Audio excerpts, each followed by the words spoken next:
அஸ்ஸலாமு அலைக்கும் வரஹ்மத்துல்லாஹி வபரகாத்துஹு. உங்கள் அனைவரின் மீதும் ஏக இறைவனின் சாந்தியும் சமாதானமும் உண்டாகட்டுமாக.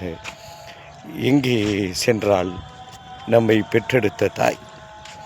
இதை பார்த்து கொண்டிருக்கக்கூடிய அன்பு உறவுகள், தாய் உங்களோடு இருந்தால், இந்த காணொளியை பார்த்து கொண்டிருக்கின்ற நேரத்திலே தாய் உங்களோடு இருந்தால், இல்லை தாயோடு நீங்கள் இருந்தால், இதுதான் பொருத்தமானதாக இருக்கும். அவர்களுடைய மனம் குளிர முயற்சி செய்யுங்கள். அவர்களை எந்த நிலைக்கும் அவர்கள் கோபமாக நடந்தாலும் நீங்கள் அவர்கள் மீது அன்போடு இரக்கத்தோடு கருணையோடு நடந்து கொள்ளுங்கள். சென்ற பிறகு நீங்கள் கட்டி அழுதாலும் சரி, நீங்கள் அள்ளி கொடுத்தாலும் சரி, இந்த தாயினுடைய புன்னகையை நிகழ்காலத்திலே நீங்கள் இருக்கும் பொழுது பெற்றுக்கொள்ளுங்கள். சென்ற பிறகு நினைத்து வருந்துபவர்கள் உலகம் முழுக்க நிறைய இருக்கிறார்கள். அந்த பட்டியலிலே நீங்கள் சேர்ந்து விடாதீர்கள்.